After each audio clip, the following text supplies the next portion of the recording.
ভালো লাগছে, ভালো লাগছে, অবশ্যই ভালো। প্রতিপক্ষ উদ্দেশ্যমূলকভাবে কথা বলবে, তখন আমি এমন কথা বলবো আপনার লজ্জায় সিনেমা বানাতে পারবেন না। বরাবরই শাকিব খানের সিনেমা নিয়ে বাজে মন্তব্য করে থাকে ডিরেক্টর ইকবাল। তবে এইবারের চিত্রটা কিছুটা ভিন্ন। 17 তারিখ কোরবানি ঈদে সারা বাংলাদেশ প্রেক্ষাগৃহে 129টি সিনেমা হলে শাকিব খানের সিনেমা তুফান মুক্তি পায়, যা দেখে ইকবাল বেশ বাজে মন্তব্য করেন। তবে গতকাল শাকিব খানের সিনেমাটি সে নিজেই দেখলেন। বের হওয়ার সময় সাংবাদিকরা যখন তাকে প্রশ্ন করে সিনেমা কেমন হয়েছে, উত্তরে তিনি বলেন, সিনেমাটি বেশ ভালো হয়েছে।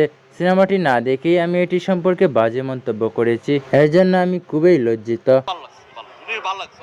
এদিকে মুখ খুলেছেন তুফান সিনেমার নির্মাতা রায়হান রাফি। ইকবালের আগের বক্তব্য মাথায় রেখে ইকবালকে বেশ ভালোভাবে ধুয়ে দিলেন ডিরেক্টর রায়হান রাফি। তিনি বলেন, আমার সিনেমা নিয়ে কারো বাজে মন্তব্য করার অধিকার নেই। তবে হ্যাঁ, দর্শকরা অবশ্যই বাজে মন্তব্য করতে পারে যদি সিনেমা খারাপ হয়, কিন্তু আমার প্রতিপক্ষ আমার সিনেমা নিয়ে কোনো বাজে মন্তব্য করতে পারবে না। আমার সিনেমা নিয়ে আমার প্রতিপক্ষ যদি কোনো বাজে মন্তব্য করে, তাহলে আমি এমন কথা বলবো সে আর কোনো সময় সিনেমা বানাতে পারবে না। তিনি বলেন, এটা আমি কাকে বলেছি সে নিজেই বুঝে গেছেন। এটা আমাদের বুঝার বাকি নেই। ইকবাল ছাড়া আর কেউ বাজে মন্তব্য করেনি তুফান সিনেমা নিয়ে। উল্লেখ্য যে গত 17 তারিখ কোরবানি ঈদে 129টি সিনেমা হল প্রেক্ষাগৃহে মুক্তি পায় 10 কোটি টাকা বাজেটের সিনেমা তুফান।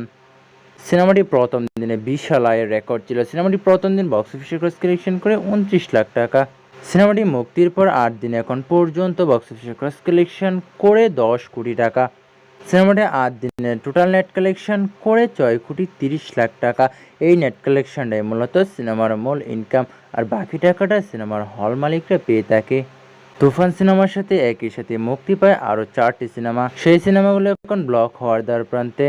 এদিকে ইকবালের রিভেঞ্জ সিনেমাটি হল থেকে নামিয়ে দেওয়া হয়েছে। 1 কোটি টাকা বাজেটের সিনেমা যদি নামিয়ে দেওয়া হয়, তাহলে বুঝতেই পারছেন সিনেমাটি কেমন আয় করেছে। অন্য সিনেমা নিয়ে বাজে মন্তব্য করলে নিজের সিনেমার এমন তো হবেই। এদিকে নামিয়ে দেওয়া হয়েছে ডার্ক ওয়ার্স সিনেমাটির দর্শক চাহিদা না থাকার কারণে এই সিনেমাগুলো চলছে না সিনেমা হলে। এদিকে ময়ূরক্ষ আগন্তুক সিনেমাটি চলছে কয়েকটা সিনেমা হলে। তো আজকে এই পর্যন্তই, দেখা হচ্ছে নতুন কোনো ভিডিওতে।